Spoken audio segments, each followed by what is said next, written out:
Ubertec é uma empresa especializada em desenvolvimento, fabricação, recuperação e nacionalização de peças e subconjuntos para máquinas e equipamentos nacionais e importados.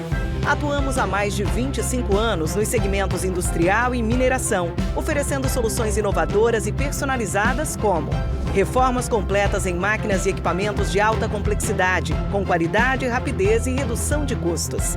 Sonda para investigação e exploração de minérios.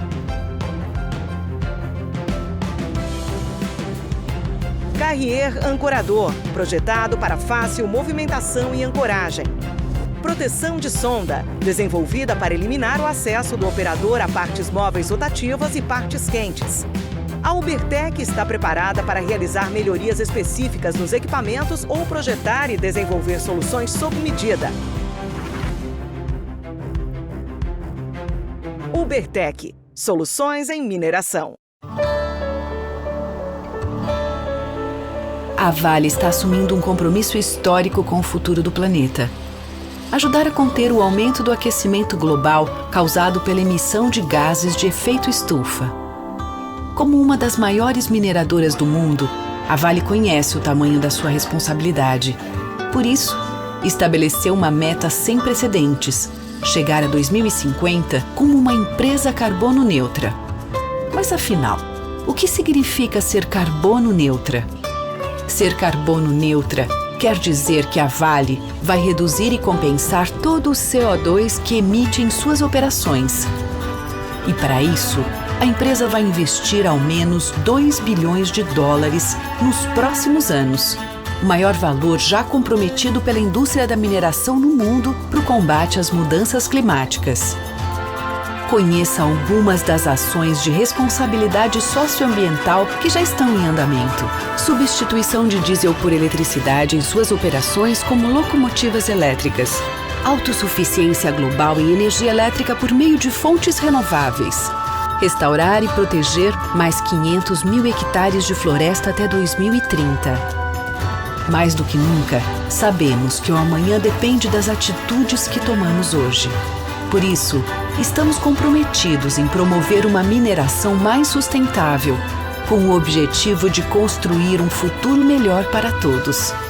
Ser carbono neutra é um compromisso da Vale com a sociedade, rumo a uma economia mais sustentável.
André, eu vou descompartilhar, tá? Sua tela. Não? Só um minuto.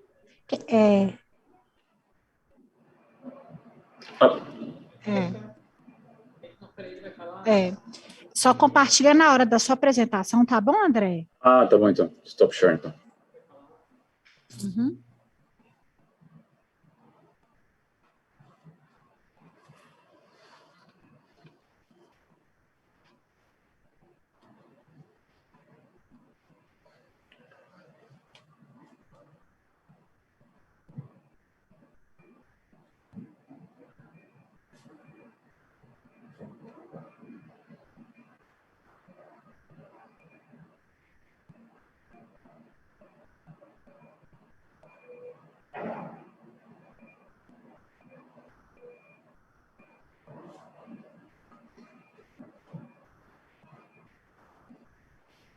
Adriana, tá ouvindo?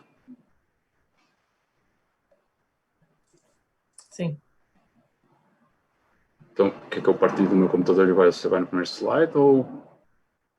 Acho que não interfere. Assim que der o... Pode começar, Adriana.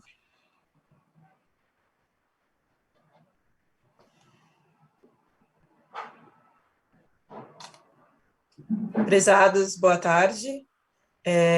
Olá, pessoal. Eu sou Adriana Gonçalves, diretora comercial da RST Instruments na América Latina. E hoje nossa apresentação será focada em uma solução totalmente integrada para monitoramento remoto e in situ de minas de céu aberto e barragens de rejeito. Eu serei a moderadora desta sessão. Primeiramente, gostaria de agradecer ao IBRAM pela organização deste evento e a audiência de todos, bem como a participação dos colegas, o palestrante, engenheiro e consultor da Measuran, André Silva, e da engenheira Michelle Ochana, gerente de desenvolvimento de mercado na América do Sul para a 3VG Geomatics. A RST, em conjunto com as empresas irmãs Measuran, 3VG Geomatics e Syscon Instruments, formam uma plataforma integrada de empresas que estão na vanguarda no fornecimento global de soluções de geotécnica e necessidades de instrumentação.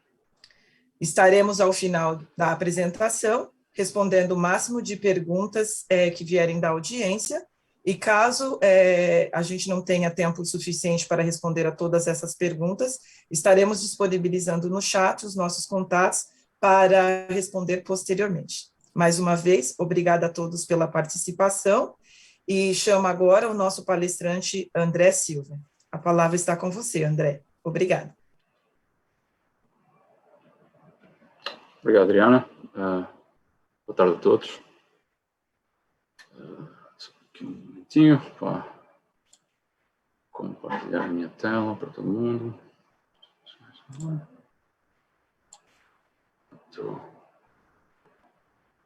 Todo mundo está vendo a minha tela.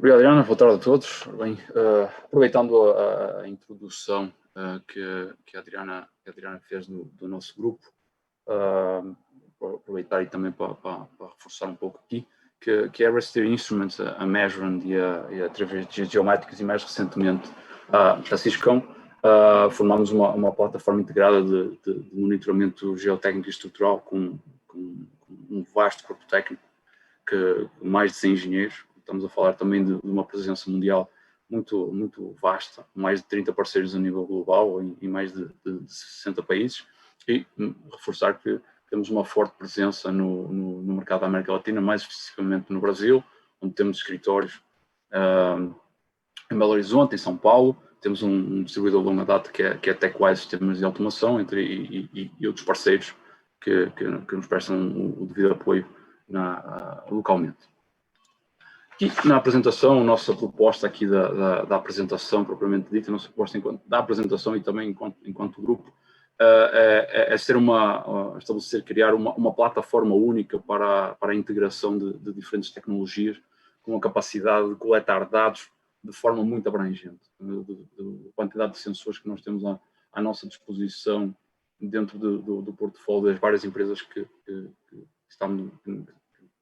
representam o nosso grupo, nós conseguimos coletar dados a partir do espaço, no ar, no solo, ou até chegar no subsolo. E o grande objetivo é pegar em todos, coletar todo esse tipo de dados e integrá-los numa plataforma única. Esse é o grande desafio, essa é a nossa proposta aqui para a apresentação. Vamos falar um pouco acerca disso, dos desafios e daquilo que nós também vamos enfrentar daqui em diante, tanto para chegar aqui como para avançar. Portanto, como eu falei, nós temos uma vasta gama de sensores, não é? Nós estamos a falar de monitoramento que pode partir a partir do espaço, do satélite, com a utilização do INSAR, passando por outro tipo de sensores dinâmicos, estáticos, ou até aqueles que podem ser instalados no próprio subsolo. Aqui, fazer assim começar aqui por uma breve introdução. Vamos falar um pouquinho também aqui sobre o INSAR, não é? E da instrumentação geotécnica baseada em solo, e como é que estes se podem complementar muito importante referir isso. Às vezes é tido que o INSAR é meio concorrente de outras tecnologias e tudo mais, mas eu entendo que essas tecnologias elas podem ser todas integradas e elas se complementam quando visto de um outro prisma. Portanto, quem não está tão familiarizado, o INSAR é uma tecnologia de sensoramento remoto muito poderosa, que se tornou extremamente eficiente e bastante acessível, considerando a quantidade de informações que ele pode fornecer. Para aqueles que não estão familiarizados, ela baseia-se no uso de imagens de satélite para determinar deslocamentos à superfície da Terra ou de infraestruturas. Neste caso, podia ser tipo um monitoramento de encostas naturais, nos taludes, ou até monitoramento de edifícios, de barragens, de pontos, seja, pode ser barragens, estamos aqui a falar desde barragens de concreto como barragens de rejeito, por exemplo. Estamos a falar de uma tecnologia que, dado o seu desenvolvimento, ela está com uma precisão na ordem do milímetro, e estamos a falar de abrangências, de uma quantidade de pontos que pode atingir uma determinada imagem na ordem de centenas de quilómetros quadrados. Então estamos a falar de abrangência muito grande, com precisões muito boas. Portanto, o potencial deste aqui é bem significativo. Para além disso, uma outra vantagem aqui do INSAR que nós não conseguimos com a instrumentação geotécnica em determinadas circunstâncias e disponibilidade das imagens, nós conseguimos aceder ao histórico de um determinado local. Isto é, nós conseguimos ter registros de alguns locais em que nós conseguimos ver o passado. E isso é muito interessante, nós conseguimos aceder ao histórico, verificar, por exemplo, temos um talude, tem um creep, que tem uma movimentação que está acontecendo ao longo dos anos. Se tivermos disponibilidade de imagens naquela determinada região,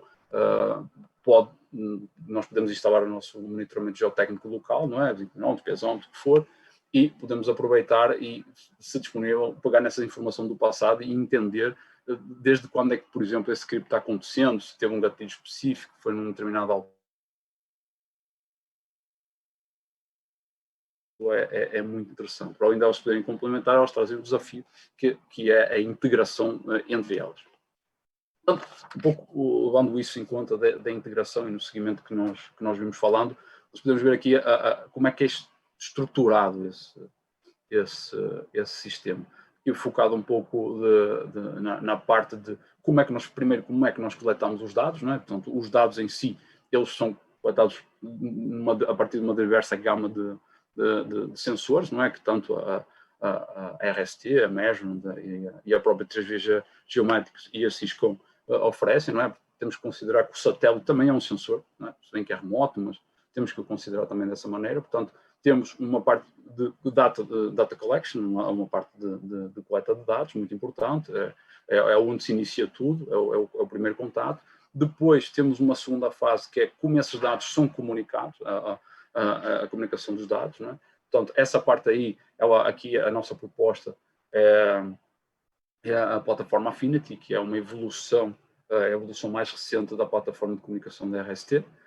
Portanto, o Affinity será responsável por comunicar, receber todos os dados provenientes dos diversos tipos de sensores, não é? Estamos aqui na primeira parte, temos aqui tilt loggers, células de carga, shape arrays, piezómetros, acelerómetros triaxiais. Portanto, o Affinity, vamos pôr sob a forma de um gateway, da forma como ele na sua topologia mesh, ele será responsável por integrar todos esses dados, captar todos os dados num gateway, transferi-los para a nuvem, para o endereço do servidor do cliente. E aí, posteriormente, passamos para uma terceira fase, que é a forma como ele apresenta os dados. Portanto, o Affinity ele tem uma plataforma de comunicação, mas, por sua vez, também será disponibilizada uma plataforma de visualização dos dados. Aqui é que é a parte mais interessante da integração, é que nós temos a integração de todo tipo de dados do nível in situ, não é? No local, no solo, e nesta aqui nós vamos conseguir, a nossa proposta é integrar não só esses dados in situ, como os dados remotos provenientes do satélite numa única plataforma. Portanto, isso aí é o grande desafio, mas aqui fica um panorama de como é que se organiza em todos os estágios, desde a coleta dos dados até à visualização dos mesmos. Portanto, aqui, como eu estava falando, tudo isto aqui, toda esta quantidade significativa de dados que nós estamos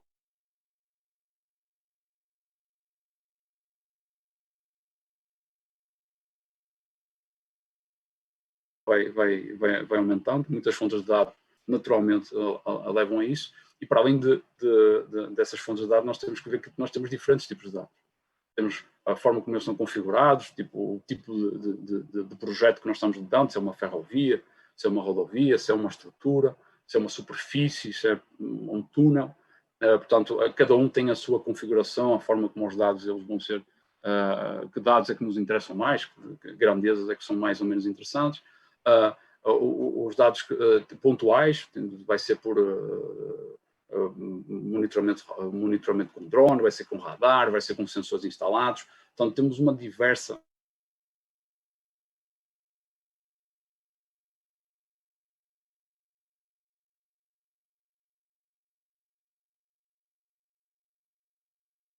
que é trazida dependendo dos diferentes tipos e formas de dados que eu elenquei aqui. E, por outro lado, para além disso, esses mesmos dados eles evoluem ao longo do tempo. Portanto, esses dados que nós estamos a falar aqui, eles não são estáticos. Portanto, eles vão evoluindo ao longo do tempo do nosso tempo de vida do nosso projeto, que vai desde a concepção do projeto até a operação e até ao próprio descomissionamento. Portanto, estamos a falar de uma quantidade de dados muito grande, que nos leva para o que nós normalmente, comercialmente falamos o Big Data, não é? Que cresce cada vez mais porque os mesmos dados eles vão evoluindo ao longo do tempo e em tempos de operação que são de anos. Portanto, estamos a falar de muito dado. E essa complexidade vem daí. E, por outro lado, o outro desafio é pegar em todos esses dados, consegui-los integrá-los, verificar essa questão da forma como eles são apresentados, a evolução deles ao longo do tempo, e mesmo assim conseguir ajustá-los, fazê-los, compatibilizá-los de uma maneira que não conseguimos atender às normas, às regulamentações locais. Portanto, isso é um outro desafio. Apesar de nós sabermos que as regulamentações locais, elas variam de país para país, obviamente, mas elas têm alguma flexibilidade, elas usam uma certa flexibilidade para a gente gerir os nossos projetos, mas para além disso, a dificuldade de dizer, ok, eu tenho os dados, mas com esses dados eu tenho que chegar ou conseguir justificar, criar formas de quantificar os fatores de risco e demonstrá-los para quem está fiscalizando, até para os consultores, que eles estão realmente debaixo e dentro dos parâmetros que são expectados, são esperados pelas normas. E dentro disso, e também na sequência de todo esse trabalho que nós estamos fazendo de integração, nós elencamos aqui algumas das necessidades que nós vemos que precisam ser atendidas neste tipo de gestão dos dados. Primeiro de tudo, acaba sendo a qualidade dos dados, confiabilidade, a integração deles e a um preço justo. Portanto, a primeira coisa que sempre nos vem à nossa cabeça, ok, muito interessante essa parte de qualidade, integração, mas eu também quero que tenha um preço justo. Portanto, isso é normalmente a primeira preocupação nos projetos. Portanto, e temos um bom produto, qualidade de preço. A segunda é, dentro com esta tecnologia disponibilizada, nós temos avisos prévios. Sabemos que realmente, ok, nós temos uma tecnologia confiável, que nos está fornecendo dados confiáveis, e com isso eu quero saber que com a chegada desses dados eu possa ter dados que me possam avisar previamente de que alguma coisa pode estar ocorrendo no meu ativo, na minha estrutura, no que for. Portanto, isso é muito importante, não é? Esses avisos prévios, porque eles nos permitem tomar medidas tanto de corretivas como preventivas, ou até de contingência, vai saber. Portanto, isso é outro fator muito importante. A outra, e também um pouco repetindo o que eu já falei, é usar essas informações e quantificá-las, transformá-las em algo quantificável, transformá-las em fatores de segurança, fatores de risco, que nós possamos mostrar para quem está a trabalhar, os nossos parceiros, os consultores, até as entidades de fiscalização, para mostrar que essas informações, os nossos dados, eles nos mostram que os nossos fatores de segurança estão dentro dos limites esperados. Okay? Portanto, isso é muito importante. O que nos leva aqui para o quarto ponto, que essa plataforma que nós estamos falando de visualização de dados, ela não só é importante para quem está gerindo o projeto ali, mas também para quem está de fora e está a participar, ou seja, consultor a fiscalização, também permitir que eles visualizem esses dados de uma forma mais user-friendly, mais intuitiva, que seja fácil de manusear, de mexer, de comparar dados, seja lá, por exemplo, de uma estação pluviométrica com um piezómetro,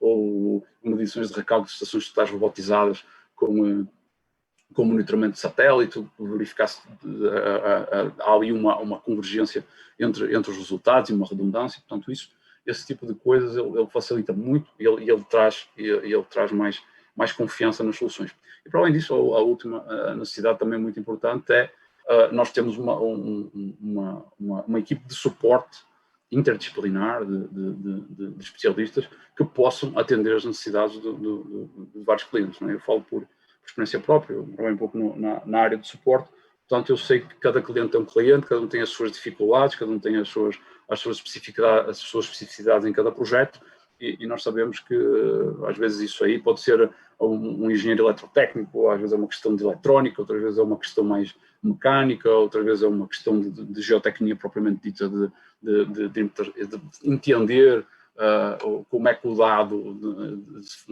é apresentado em determinadas circunstâncias. Portanto, essa experiência que nós trazemos com a nossa equipa de engenharia, que ajuda bastante a dar mais confiança na aplicação dos nossos produtos para os nossos clientes. Portanto, outra das coisas, dos grandes desafios que nós temos aqui é a questão da inovação. Portanto, para chegarmos aqui e para continuarmos a avançar, não chegamos e vamos parar, obviamente. O objetivo é continuar a seguir em frente. Temos uma verba, um valor significativo investido em pesquisa e desenvolvimento, para chegarmos até aqui e para avançarmos com o que nós estamos a planejar no futuro. Não é? Temos grandes desafios. Portanto, um deles é certamente a melhoria da comunicação entre os sensores, equipamentos, gateways, os nossos servidores. Portanto, isso aí, essa melhoria progressiva nas formas de comunicação, sempre nos leva, nós queremos ser mais rápido, queremos ir mais longe, queremos ter sensores mais distantes, queremos ter bom sinal. Portanto, esse é um dos grandes desafios, não é? A melhoria da comunicação, seguido da capacidade de processamento.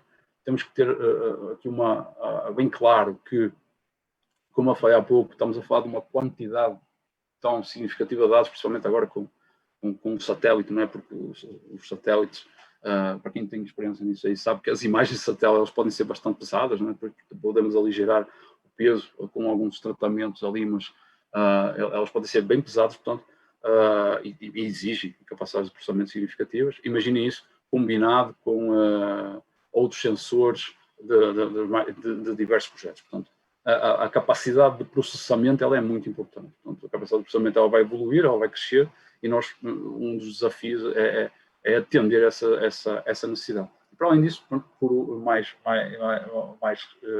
e também importante é a fusão das tecnologias, a fusão entre tecnologias, fazer como eu falei há pouco, às vezes nós podemos fazer uma redundância de leituras entre uma estação total e aquilo que nós temos nos resultados do satélite numa mesma região, verificar se os dados estão convergentes, não estão, verificar um indicador de nível de água, um piezómetro, verificar se há uma estação pluviométrica. Portanto, ter essa capacidade de fundir não só as tecnologias, mas os resultados provenientes dessas tecnologias, e com isso conseguir uma maior confiança nos resultados. Quer dizer, ok, por exemplo, a minha estação total, ela está-me a dar 10 milímetros de recalque, e no satélite eu também estou aqui muito próximo disso, com valores na mesma ordem de grandeza. Do monitoramento geotécnico estrutural, sempre importante nós temos o nosso backup, e isso é essencial para trazer mais confiança. E com isso, nós vamos evoluindo e maturando mais o mercado mediante as necessidades, não é? Essa questão da inovação, ela também surge da demanda do mercado, não é? Os nossos clientes vão-nos passando as suas necessidades, e dentro dessas necessidades que a gente vai entendendo que assim, olha, o mercado está precisando disto, vamos por este caminho, vamos por este. Portanto, acaba sendo também um processo iterativo e interativo, não é? Portanto, nós vamos fazendo o produto e vamos melhorando a cada momento. Aqui um exemplo mais concreto para vocês terem uma ideia que temos um exemplo concreto de uma barragem de rejeito, não é? E os diferentes tipos de sensores que nós podemos instalar nessa mesma barragem, que é só, este seria o monitoramento ideal, não é? Obviamente que não vamos fazer tudo isso aí, mas isto aqui é para vocês terem uma ideia dos diversos tipos de instrumentos que podem ser instalados numa estrutura, a forma como eles podem, via wireless, se conectar entre si no mesmo gateway, neste caso da plataforma Affinity, como eu já falei. Portanto, temos vários sensores. Desses tipos de sensores, eles são conectados com dataloggers específicos. Esses dataloggers específicos vão transmitir os dados para transmitir e centralizar todos os dados no gateway, e aí o gateway será responsável pela comunicação dos dados para depois serem processados e devidamente visualizados. Aqui é o ponto essencial. E depois podemos esquecer que aqui não está aparecendo aqui, mas temos que nos relembrar que, para além de toda esta comunicação, nós temos aqui um satélite que anda lá no espaço, que pode coletar com determinada frequência dados que complementem aquilo que nós estamos monitorando no próprio Sol. Que esta pirâmide ela sintetiza bem aquilo que nós vimos falando aqui nesta apresentação. O monitoramento geotécnico estrutural em si, ele se baseia em diferentes camadas, né? Portanto, em diferentes níveis. E na base disso tudo estamos a falar, temos os sensores, não é? Os sensores é algo essencial, é onde nós vamos coletar os nossos dados, mas no nosso caso específico, enquanto a nossa plataforma de empresas, nós conseguimos estender a um nível muito significativo a quantidade de sensores que nós conseguimos disponibilizar para fazer monitoramento. Estamos a falar de monitoramentos de formações, estáticos, dinâmicos, com sensores da Cisco, estamos a falar de Shape Arrays da Measure, estamos a falar de piezones da RST e também até os próprios sensores dos satélites. Portanto, nós temos uma vasta gama de sensores que é a base da nossa pirâmide. Daí, nós passamos para a segunda fase, o segundo estágio, que é a coleta dos dados, não é? A forma como nós coletamos esses dados. Como eu falei, nós temos a plataforma Affinity, que vai ser responsável por toda essa integração. Uma coisa importante aqui que me passou e que eu acabei não referindo, o Affinity, ele não só é responsável por essa coleta dos dados atuais, nas redes atuais onde ele será instalado, mas ele também será compatível com, por exemplo, casos de estruturas que tenham as versões anteriores das redes de dados RST. Portanto, não só ele vai ser o futuro, como ele é capaz de fazer a transição, pegar os dados dos antigos equipamentos, gateways e tudo mais, e fazer essa transição e integração. Portanto, eu não vou começar do zero, eu vou aproveitar e vou fazer essa transição. Isso também é importante, eu não tinha referido atrás dessa vertente do Affinity. Portanto, a data collection importante, portanto, a forma como nós condensamos todos os dados, como falei aqui, é um grande desafio, sempre queremos mais rápido, mais longe, mais sensores no mesmo gateway. Isso é o grande desafio. Nós vemos que as tecnologias têm evoluído bastante para isso, o mercado está bem mais maduro que há uns anos atrás nesse aspecto. Aí entramos aqui no terceiro estágio, muito importante, e aquele que eu acho que é onde nós estamos em termos do mercado, que é o Data Visualization. Quando digo que estamos em termos de mercado, é assim, em termos de maturidade do mercado, eu vejo assim, a preocupação dos nossos clientes de conseguirem integrar, seja por softwares terceiros, seja até a própria plataforma deles, de conseguirem integrar todos os dados que eles têm nos seus projetos, nas suas estruturas monitoradas. Portanto, eu vejo isso, por exemplo, há uns anos atrás era bem disperso, e agora eu estou a ver isso a acontecer e bem mais maduro, com pessoas a trabalhar arduamente nisso aí, a desenvolver, e com propostas bem interessantes na parte da visualização dos dados. E aí depois passamos para o estágio, o quarto e quinto estágio, que acaba aqui sendo o quarto estágio, que é a análise e interpretação. Este aqui, eu acho que ele não é tão tecnológico, ele acaba sendo um pouco mais de capacidade de massa crítica, capacidade de formação, de educação de nós, enquanto engenheiros, para ter a capacidade de analisar os dados e interpretá-los de forma correta. Portanto, é importante, por isso é tão importante nós termos bons sensores, uma boa coleta e uma boa visualização, para nós termos dados confiáveis que nós possamos embasar a nossa análise e interpretação.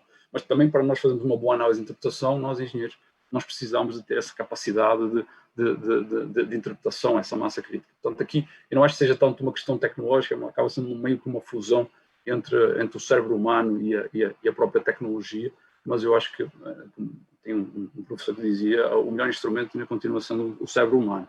Portanto, isso é bem importante. Para quê? Para nós chegarmos no último estágio, que é a tomada de decisão. Essa tomada de decisão é a mais importante, é ela que nos vai permitir, todos os estágios anteriores, eles vão chegar e vão nos permitir tomar a decisão que nós achamos mais acertada, de acordo com aquilo que nós vimos e analisamos e interpretamos nos nossos dados. Portanto, esta aqui é uma síntese muito interessante e uma aproximação holística do monitoramento propriamente dito. Agora, entrar aqui num caso de estudo aqui bem interessante aqui que nós temos de análise de satélite com instrumentação geotécnica. Portanto, aqui é um caso de estudo que nós tivemos, muito interessante aqui, que, como vocês podem ver na tela, temos aqui dois gráficos de deslocamento ao longo do tempo, entre 2017, de janeiro de 2017 e março de 2018, estamos a falar de cerca de 1 ano e 3 meses de monitoramento, aqui destacado em 2 pontos distintos da nossa estrutura monitorada. Podemos ver aqui 2 coisas. Podemos ver aqui que tivemos uma evolução significativa de deslocamento no primeiro gráfico, no superior, ali naquela parte norte da estrutura, com uma aceleração dos deslocamentos ali cerca de setembro de 2017, estamos a falar ali alguma coisa na hora de 6 meses antes, 6, 7 meses antes da ruptura. Só falando aqui, portanto, já dando o spoiler, aqui teve uma ruptura aqui neste ponto. Portanto, como vocês podem ver, aqui, este ponto aqui, ele já estava tendo aqui uma movimentação, como tinha outros aqui na crista da barragem. Por exemplo, este aqui específico, ele teve uma aceleração significativa aqui nos últimos 3 meses. Com isto eu quero dizer, e o que é importante aqui analisar, neste caso aqui específico, a companhia, a mineradora, ela fez o monitoramento ocorreu com o satélite, mas eles mantiveram o monitoramento geotécnico que já estava instalado desde o início, isto é, tinha dado essa movimentação, ela estava acontecendo, estava sendo confirmada pelo monitoramento que estava em campo, algum do monitoramento, mas ele não foi reformulado. Portanto, aqui a grande lição e o que é importante aqui referir e realçar é o INSAR, por exemplo, ele tem a capacidade de nos dar essa visão mais global da nossa estrutura, avisar, como eu costumo dizer, descobrir a agulha no palheiro, descobrir aqueles pontos sensíveis e dar-nos a possibilidade de reformularem de alguma forma ou até otimizar a nossa instrumentação em determinados locais. Por exemplo, às vezes uma das grandes preocupações sempre é a questão de custo. E, portanto, nós chegamos à nossa barragem e colocamos, dividimos, temos a barragem, temos 10 seções e disse, vou colocar 10 inclinómetros, 10 pesómetros, sim, igualmente, porque eu não sei exatamente quais são os pontos críticos ainda da barragem. Mas, por exemplo, se eu tenho esse tipo de informações e eu já sei que tem ali um ponto crítico, eu posso direcionar o meu budget, o meu orçamento e tentar, sei lá, gastar um pouco mais aqui num ponto que eu sei que é crítico, em que eu preciso saber como é que são as por-opressões, não só em multinível, posso ter que colocar pesómetros de casa grande, posso ter que colocar inclinómetros automatizados, sejam eles IPIs, sejam eles inclinómetros, ter que colocar mais uma estação robotizada, ter que colocar mais prismas. Portanto, o que eu quero dizer é que nós temos a possibilidade de complementar, de fazer uma complementação dos sensores. Portanto, aqui, como eu sugeri e como eu falei, tipo, uma das questões aqui, nós podemos pegar nesse monitoramento que nós já tínhamos e complementá-lo, melhorá-lo, portanto, com a instalação de estações robotizadas, sejam fora da área de movimentação, temos as estações robotizadas, por exemplo, diversos prismas em que nós podemos colocá-los em pontos mais críticos.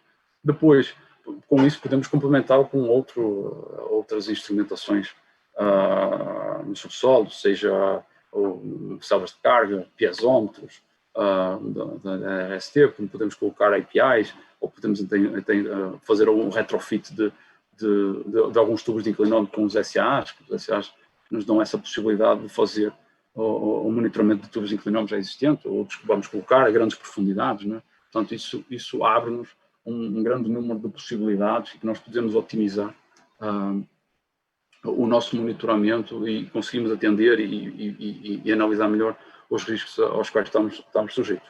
Portanto, essa aqui seria, por exemplo, o exemplo ideal de complementação de ambas as tecnologias, tanto a remota como a instrumentação de campo. Aqui um resumo assim, de uma espécie de prós e contras de ambas as tecnologias, uma comparação bem sucinta daquilo que nós podemos encontrar entre as tecnologias. Portanto, eu destacaria aqui três pontos essenciais. O primeiro de todos seria a cobertura espacial que nós temos. Por exemplo, o INSAR ele tem uma capacidade de captar milhões de pontos com centenas de quilómetros quadrados de cobertura, portanto é algo que é até difícil de imaginar, mas é bem plausível e funciona muito bem. Portanto, e nós temos aqui também o que já na instrumentação geotécnica propriamente dita, ela não é possível, não é? Portanto, nós já temos o nosso projeto, temos o nosso estudo de caso, e aí ele está localizado num determinado ponto. Portanto, uma das vantagens aqui de complementação é, por exemplo, o INSAR ele tem uma capacidade de detectar os pontos críticos e nós irmos lá com a instrumentação geotécnica e descobrir o que é que está acontecendo ali e entender melhor os fenómenos. Portanto, referir que, ok, o INSAR é uma ótima ferramenta, ele vai nos detectar o ponto crítico, mas ele vai detectar alguma coisa que está acontecendo à superfície. A instrumentação geotécnica ela não deixa de ser muito importante, porque ela vai ser utilizada para verificar o que é que está acontecendo abaixo da superfície. Portanto, isso é muito importante. Outro ponto é a questão da frequência de leitura. Os satélites eles estão condicionados às suas órbitas, não é? Às suas passagens, que podem variar dependendo do satélite de 4 a 14 dias, enquanto que a instrumentação geotécnica de campo ela pode ocorrer quando a gente bem entender, não é? Dependendo até se nós temos um sistema de coleta manual, se nós temos um sistema de coleta automatizado, podemos fazer coletas de dados, sejam elas no mesmo dia, a cada minuto, o que nos vai entender. Portanto, frequências bem mais significativas.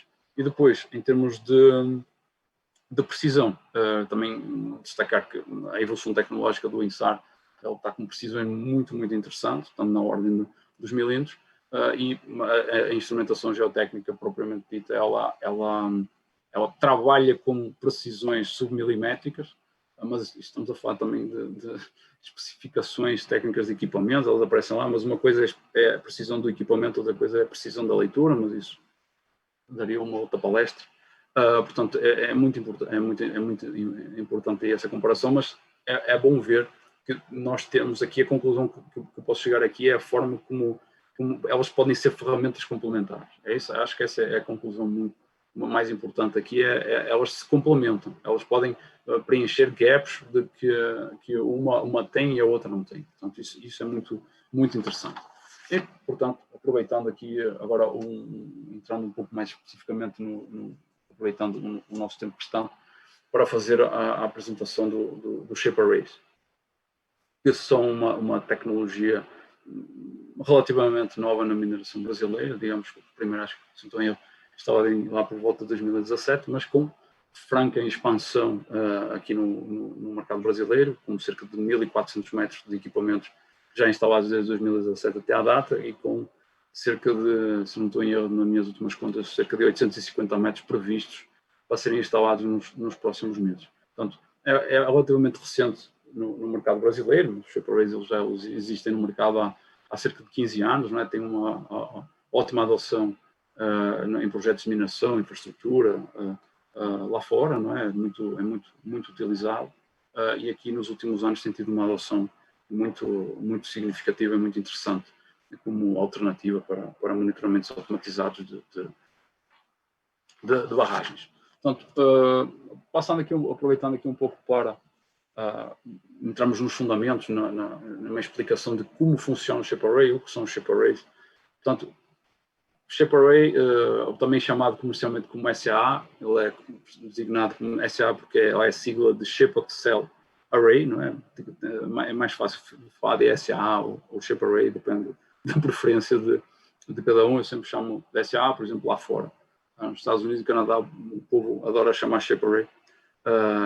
Portanto, é assim que ele é normalmente referenciado. Trata-se de um instrumento constituído por uma sequência de segmentos rígidos e juntas articuladas, que pode ser disposto de 3 formas distintas. Pode ser disposto na vertical para fazer monitoramento de inclinómetros, pode ser colocado em ar, pode ser colocado na horizontal para fazer monitoramento de recalques, ou até pode ser disposto em arco para fazer monitoramento de convergência de túneis. Portanto, isso é muito interessante, essa versatilidade dele. No caso específico aqui na vossa tela, eu tenho um modelo vertical, não é, que está instalado dentro de um tubo de inclinómetro para fazer monitoramento de deslocamentos horizontais, muito semelhante ao que os inclinómetros e que os dados que nós obtemos dos inclinómetros ou até dos inclinómetros in place. Em termos de precisão, estamos a falar de um equipamento que ronda ali 1,5 milímetros por a cada 32 metros. Esta relação ela é proporcional tem uma formulazinha matemática que nós podemos quantificar essa precisão proporcional ao comprimento total do SA. Estamos a falar de uma resolução de 0,5 milímetros a cada meio metro. Em termos de temperaturas, o range de temperaturas que ele trabalha, pode trabalhar desde menos 35 até mais 60 graus, não é? Obviamente que no Brasil o menos 35 não se aplica, não é? Mais para casa de países um pouco mais a norte. O caso do Brasil é mais na outra faixa, mais dos mais 35, mais 40. Trabalha com essa configuração. No caso aqui específico, voltando, permitindo aqui, portanto, cada um ele acaba sendo uma corda instrumentada, que podemos entender dessa maneira, que ele possui sensores médios triaxiais em cada um dos segmentos, juntamente com um sensor de temperatura e um microprocessador. Eles são entregues num carretel próprio, já calibrado e já bem devidamente assemblado de fábrica. Portanto, com isto quero dizer que ele tem um comprimento já pré-definido de campo. Portanto, aqui nós temos um exemplo Desculpe aqui o negócio. Portanto, aqui nós temos um exemplo, uma explicação para aqueles que não estão tão familiarizados com a deformação, com o monitoramento de deformações. O monitoramento de deformações não é mais do que, basicamente, a comparação de duas formas, duas posições. Nós temos aqui esta a preto, temos aqui a verde. Então, a comparação ao monitoramento de deformação vai ser a diferença entre a posição destas duas formas, em diferentes pontos no tempo. Portanto, é isso o conceito básico aqui, que eu acho que é mais fácil visualizar então, em termos de estética, em termos de imagem, do que propriamente na explicação. É por isso que eu sempre gosto de deixar esta figura. Aqui vou explicar um pouco da nossa instalação, como vocês viram, só voltando aqui um pouquinho. Nós temos aqui, só explicando aqui, o SA ele pode ser instalado em diferentes tipos de tubos. Ele tem 19 milímetros de diâmetro, portanto ele pode ser instalado em tubos de PVC de 1 polegada, tranquilamente, como pode ser instalado em tubos inclinométricos, de PVC, ABS, mais largos, tipo, normalmente de 2 até 4 polegadas. Quando esses tubos eles são mais largos, o SA ele tem uma metodologia de instalação que nós chamamos de metodologia cíclica, que ele faz este zigue-zague dentro do tubo, em que nós instalamos até a base, ele fica com este zigue-zague, e ele tem aqui uma molinha aqui no topo, tem aqui umas hastes de travamento, em que nós pressionamos do topo, e o deixamos travado. Esse travamento, essa força que nós aplicamos no topo dele vai fazer com que estas juntas dele se encostem nas laterais dos tubos e fiquem devidamente travados. Portanto, e isso me leva aqui para o slide seguinte, que é essa instalação ciclo, porque é uma questão que nós recebemos bastante. Assim, ok, então o meu SA ele está dentro do tubo, ele está na forma de zigue-zague, mas aí como é que eu tiro a minha leitura zero, como é que funciona, como é que é isso aí? Portanto, como é que é a base do cálculo, como é que é o algoritmo, o que é que ele faz? Basicamente, ele pega na posição absoluta do SA, portanto, nós estamos aqui no eixo X, estamos aqui no eixo Y, estamos aqui vendo ele de topo, e o que ele vai fazer, ele vai criar um eixo médio virtual, o software, que é ele que vai ser a minha leitura zero. Portanto, ele vai criar automaticamente isso, ele vai criar a minha leitura zero, vai pegar uma média das leituras, e ele vai fazer esse eixo geométrico virtual, que é esta linha tracejada. Portanto, tem aqui um vídeo que ilustra melhor, dá para ter uma ideia melhor de como é que é esse funcionamento. Aqui puxar aqui um pouquinho para a frente, para não perder, gastar o tempo. Portanto, podem ver, vem num carretel propriamente assemblado, desenrolado para dentro do tubo de inclinómetro, descido diretamente. Estamos a falar é algo que até uns 50 metros, 60 metros de profundidade é algo que duas pessoas podem fazer na mão. Portanto, vocês podem ver que ele faz esse formato de zigue-zague quando ele toca no fundo, vai até o topo. aí depois a vista do topo do SA, e aí a forma como ele está instalado. Aí agora vamos ver que o software, o algoritmo dele é responsável por fazer este eixo, esta linha verde virtual, este eixo médio, que vai ser a minha linha zero, o meu ponto de partida para o meu monitoramento. Daí em diante, depois, este vídeo aqui está disponível no YouTube, no nosso site, portanto, aqui temos depois de estar automatizado, nós podemos estabelecer determinados limites de segurança em que eles podem disparar os gatilhos e mandar avisos, que este é o caso. Aqui o videozinho vai mostrar aqui a agitar um pouco mais o SA e a parar aqui o trem. Mas pronto, este vídeo está disponível, se vocês quiserem depois dar uma olhada com mais detalhe, este e outros vídeos que nós temos disponíveis. Portanto, como eu falei, trata-se de um equipamento que ele pode ser instalado de 3 formas distintas. Ele pode ser instalado na vertical, para fazer o monitoramento inclinométrico. Ele pode ser instalado na horizontal, para fazer monitoramento de recalques. Eu posso pegar no mesmo equipamento e tirá-lo daqui e colocá-lo aqui. O nosso modelo V faz isso. Ou então, em última instância, posso também utilizá-lo como monitoramento de convergência e integração no túnel. Aqui é um exemplo de um caso na Suíça. Nós estamos próximo da cabeça de perfuração de Tatuzon, em que não era possível fazer o monitoramento das convergências com estações totais robotizadas, que não tinha muita interferência, portanto não conseguia pegar, e aí optou-se por fazer esse monitoramento de convergência nas aduelas, diretamente com o SA. Aqui, o importante aqui é citar, como eu falei, tanto o nosso modelo V, ele pode ser aplicado das 3 maneiras. V é o 5º modelo, não é? Mas eu entendo V como versátil, que é mais fácil de entender. Portanto, a partir de uma configuração, de determinadas configurações de software, eu posso chegar no software e dizer assim, não, esta aplicação é vertical, esta aplicação é horizontal, esta aplicação é de convergência. Portanto, o software automaticamente vai interpretar o que é que está a ser feito e daí ele prossegue com o monitoramento. Aqui vamos entrar num caso específico que nós temos. Interessante. Vou brevemente citar aqui os desafios que nós tivemos com o SA.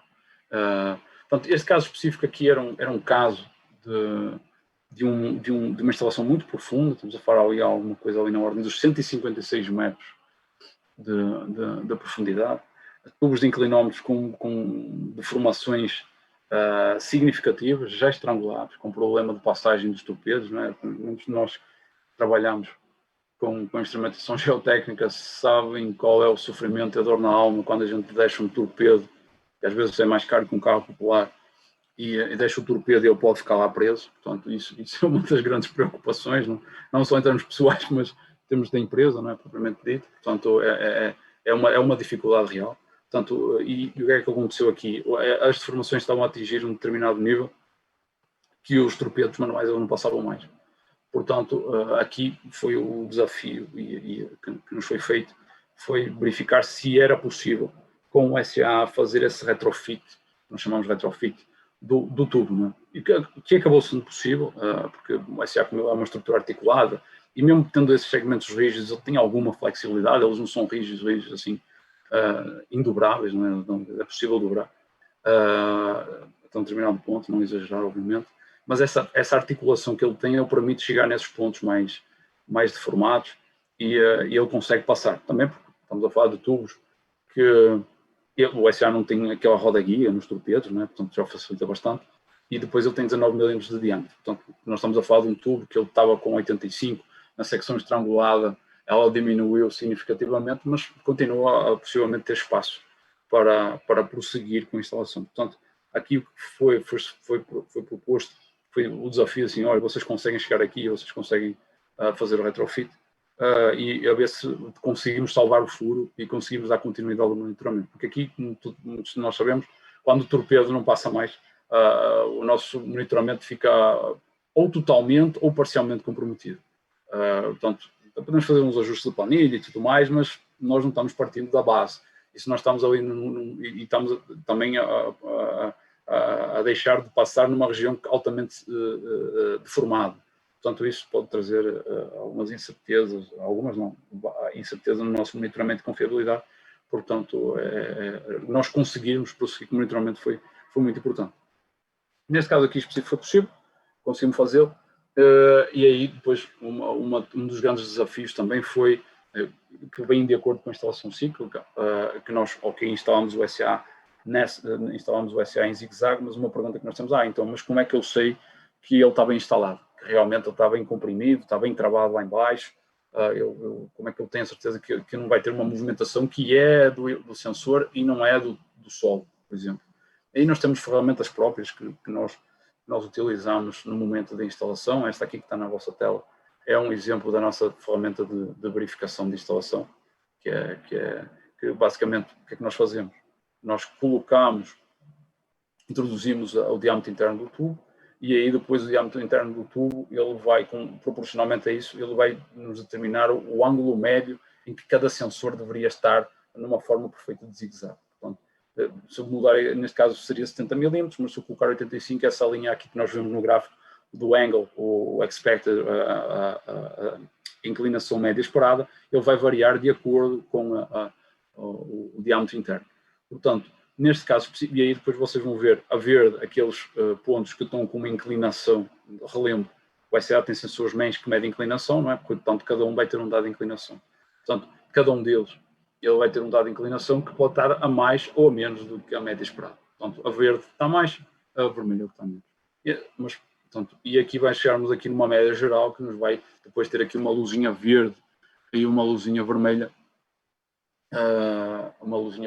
que nos vai indicar se essa instalação está boa ou pode ser melhorada. Isto é, quando pode ser melhorada significa que a gente tem que pegar no SA e dar um ajuste nele, comprimi-lo mais, tentar dar às vezes um agito para ele conseguir ajustar-se melhor, e isso nós ao vivo, conectados diretamente no equipamento, nós conseguimos verificar essa variação.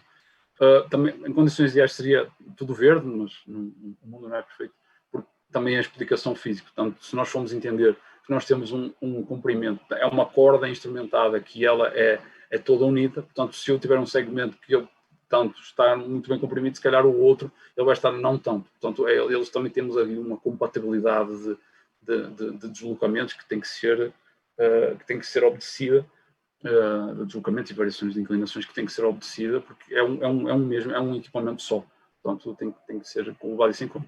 Outro ponto aqui importante é que no terço final, não é, que é aquele que é abaixo, que ficava abaixo da superfície muito cisalhada, com deformações muito grandes, nós conseguimos passar esse ponto, mas nós já estávamos à espera que o zigue-zague dele não fosse a compressão dele não fosse tão boa nesse terço final. E isso é visível. Aqui vocês podem ver uma maior dispersão do ponto, tem uma parte que ficou boa, mas também dá para ver que tem uma dispersão maior de pontos vermelhos. Mas de qualquer jeito, vou mostrar aqui os gráficos à frente, os resultados foram bem satisfatórios, foi possível dar continuidade ao monitoramento. Aqui um exemplo do software, não é? Que é um exemplo do software nativo do SA, que é o SA Suite. Ele é fornecido gratuitamente com o equipamento, está no nosso site, pode ser descarregado gratuitamente do site. Vocês podem ter, mesmo não tendo dados do SA, tem dados de amostra que vocês podem utilizar e podem manusear para aprender, se tiverem essa curiosidade, obviamente. Mas tipo, este é um software que nos permite fazer toda a visualização dos dados. Da mesma maneira que nós temos softwares para visualizar APIs e para visualizar os dados dos inclinómetros convencionais, e este aqui, o nativo, ele faz tudo o que nós precisamos de. Já tem todo o processamento dos dados de inclinómetros incrementais, acumulados, absolutos, magnitude. Podemos também monitorar, podemos apresentar as temperaturas. Como eu falei, cada segmento tem um sensor de temperatura, portanto, perfeitamente possível fazê-lo.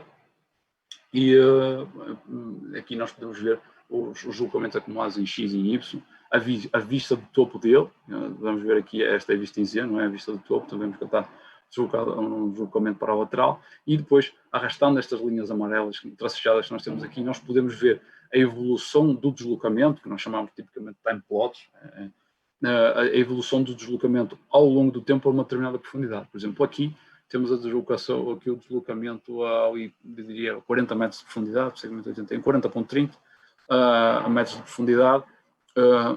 Qual é o deslocamento em X e em Y ao longo do tempo, desde 15 de janeiro de 2018 até 9 de dezembro de 2016. Portanto, estamos a falar de 541 dias, quase um ano e meio de monitoramento, e que nós temos a evolução. E podemos ver aqui claramente que o deslocamento não está estabilizado, mas pode ver por aqui, eu ainda não estabilizou. Alguma das ferramentas, e o software também possui algumas ferramentas de correção, de casos de situações de via shift, que no caso do modelo V não se aplica, mas nós temos uns modelos antigos, que eram os sensores mais antigos, que foi necessário em alguns casos fazer essas correções. A correção cíclica, não é? Porque basicamente é para corrigir aquele zigue-zague, às vezes esse zigue-zague ele traz algum, digamos, ruído ali na leitura, que na próxima tela eu vou mostrar para vocês, ou então no limite, uma instalação muito problemática, pode ter alguma rotação do próprio SAI, nós podemos aplicar o nosso algoritmo de anti-rotação para corrigir esses efeitos, ok? Portanto, aqui, como eu falei para vocês, aqui seria, por exemplo, o caso o cíclico apresentado. Portanto, na anterior vocês podem ver que tem aqui estes ruídozinhos aqui, que vocês conseguem ver aqui na leitura, mas aí se eu aplicar uma correção cíclica, a linha fica muito mais suavizada e isso é desconsiderado. E acho que, basicamente, é tudo. Agradeço imenso pelo vosso tempo. Acho que agora não estou a controlar o tempo, mas eu acredito que temos agora um espaço para perguntas e respostas e vamos dar início a essa sessão, essa parte. Muito obrigado. Obrigada, André, pela excelente apresentação, ela foi muito informativa. Nós temos, sim, algumas perguntas para a Michele, referente à tecnologia INSAR. Michele, qual seria a frequência de aquisição de imagens e com quais satélites que a Trivigy Geomatics trabalha? Adriana, obrigada pela pergunta. A frequência, né? Eu vou responder as duas perguntas juntas, na verdade. Hoje existem em órbita satélites de banda, que a gente chama de banda X, de banda C e de banda L. Cada um desses satélites tem comprimentos de ondas diferentes, eles são usados para aplicações diferentes, né? A 3VG trabalha com os 3 tipos de satélite, com várias agências espaciais. Todas as agências que disponibilizam essas imagens comercialmente, a gente tem acordo e trabalha com eles. Quanto à frequência, né, o TerraSAX, que é um satélite de banda X, a frequência dele é a cada 11 dias a passada. De banda C, a gente trabalha muito com Sentinel, e a frequência dele é a cada 12 dias. E para a banda L, que é o satélite de comprimento de onda maior, que é muito usado em áreas vegetativas, a gente trabalha muito com ALOS, que tem uma frequência de 14 dias, e com o SALCOM, que é um satélite da agência argentina, que ele pode chegar até 8 dias de frequência. Obrigada, Michele. Eu tenho mais uma pergunta para você.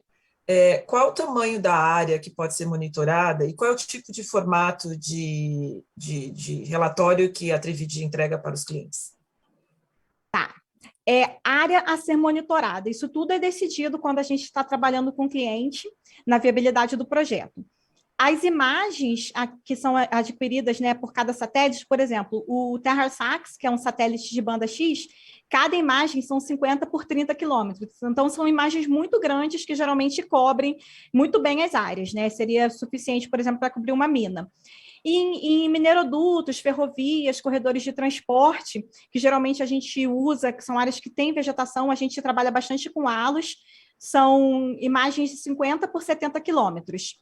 É claro que a gente está falando de uma imagem, né? Em projetos que a gente faz o estudo de viabilidade, vê que a área de cobertura é maior do que essa área que uma imagem consegue capturar, a gente pode coletar, né, fazer aquisição de múltiplas imagens para o mesmo projeto.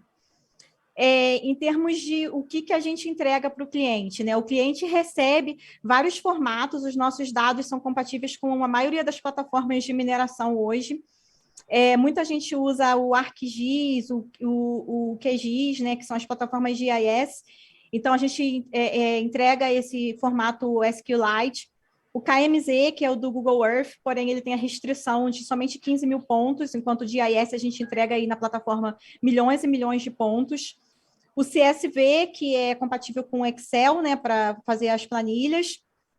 Shapefile, KML, DSF também. O GeoTIFF, que é o raster com o mapa de calor. Relatórios em PDF, detalhando tudo que a gente interpretou. E a gente tem uma plataforma, né? Claro que a gente está aguardando aí a integração com a Affinity. No momento, a gente usa uma plataforma chamada Motionary, que é uma plataforma própria da 3VG.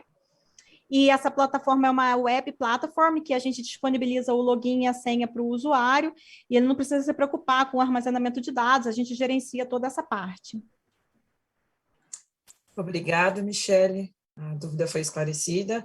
E a gente temos somente mais 4 minutinhos, mas eu tenho 2 perguntas para o André, antes da gente encerrar a sessão. André, qual é o comprimento máximo de um SAA? Ora bem, o comprimento máximo que nós temos na especificação técnica praticado é 150 metros, mas de acordo com pedidos customizados, eu sei que o recorde atualmente vertical é 167,5, se não estou em erro, batido este ano, numa mina na América Latina. É o vertical, mas, por exemplo, os horizontais, eles, se não estou em erro, temos um na China que chegou a alcançar 213 metros. Com isso eu quero dizer, está cada vez mais normal nós chegarmos próximo dos 150 metros, mas a partir dos 150 metros é algo que é customizado, mas é possível e é viável, porque depois tem umas questões de logísticas estamos a falar, por exemplo, cada metro de SA, estamos a falar de 600 gramas. Portanto, 600 gramas multipliquem por 100 e por 150 e por aí vai, e ele fica cada vez mais pesado. O carretel, portanto, tem questões logísticas que devem ser adicionadas depois na sua instalação e depois até na forma como ele é colocado. Mas, em termos de comprimento, estamos a falar de 150 metros em diante, já chegando até uns 200 metros. Obrigada, André. E a nossa última pergunta é se o SAA pode ser instalado debaixo d'água. Sim, o SAA ele não tem um problema com a água, ele é perfeitamente vedado, ele pode ser instalado, ele tem uma capacidade à prova de água até 200 metros, se não estou em erro, 200 metros por nadar. Portanto, isso aí não será um problema, devidamente protegido. Ele tem essa capacidade e pode ser instalado. É uma pergunta muito comum dos nossos clientes, dizer, olha, tenho água no meu subsolo, tenho água dentro do meu tubo de inclinómetro, será que eu posso instalar o SA dentro? Não tem qualquer problema, quem tem experiência de torpedos de inclinómetro manuais, vocês sabem, nós instalamos, nós fazemos a leitura e o torpedo é molhado e não tem problema, porque são equipamentos altamente protegidos. O SA ele é feito, acho eu não tenho certeza, de uma forma até mais robusta, para conseguir atingir isso. Nós temos até um caso famoso, acho que é na Noruega, nos países nórdicos, que eles simplesmente colocaram vários SAs horizontais em linha num leito de uma baía para fazer, eles estavam a fazer umas dragagens lá, para fazer o monitoramento de recalques nessa bacia. E eles estavam debaixo d'água e funcionaram perfeitamente. Então, mais uma vez, André, obrigado pela participação, pela sua excelente apresentação. Essa apresentação estará disponível no canal do YouTube do IBRAM. Mais uma vez, em nome da RST Instruments, Measure, 3VG Geomatics e Syscon Instruments, agradecemos a participação de todos e desejamos uma boa tarde.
Ubertec é uma empresa especializada em desenvolvimento, fabricação, recuperação e nacionalização de peças e subconjuntos para máquinas e equipamentos nacionais e importados.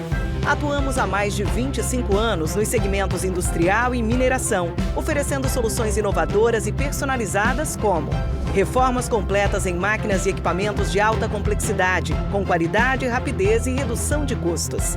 Sonda para investigação e exploração de minérios. Carrier ancorador, projetado para fácil movimentação e ancoragem. Proteção de sonda, desenvolvida para eliminar o acesso do operador a partes móveis rotativas e partes quentes. A Ubertec está preparada para realizar melhorias específicas nos equipamentos ou projetar e desenvolver soluções sob medida. Ubertec, soluções em mineração. A Vale está assumindo um compromisso histórico com o futuro do planeta. Ajudar a conter o aumento do aquecimento global causado pela emissão de gases de efeito estufa. Como uma das maiores mineradoras do mundo, a Vale conhece o tamanho da sua responsabilidade. Por isso, estabeleceu uma meta sem precedentes: chegar a 2050 como uma empresa carbono neutra. Mas afinal, o que significa ser carbono neutra? Ser carbono neutra quer dizer que a Vale vai reduzir e compensar todo o CO2 que emite em suas operações. E para isso, a empresa vai investir ao menos $2 bilhões nos próximos anos, o maior valor já comprometido pela indústria da mineração no mundo para o combate às mudanças climáticas. Conheça algumas das ações de responsabilidade socioambiental que já estão em andamento. Substituição de diesel por eletricidade em suas operações como locomotivas elétricas. Autossuficiência global em energia elétrica por meio de fontes renováveis. Restaurar e proteger mais 500 mil hectares de floresta até 2030. Mais do que nunca, sabemos que o amanhã depende das atitudes que tomamos hoje. Por isso, estamos comprometidos em promover uma mineração mais sustentável, com o objetivo de construir um futuro melhor para todos. Ser carbono neutra é um compromisso da Vale com a sociedade, rumo a uma economia mais sustentável.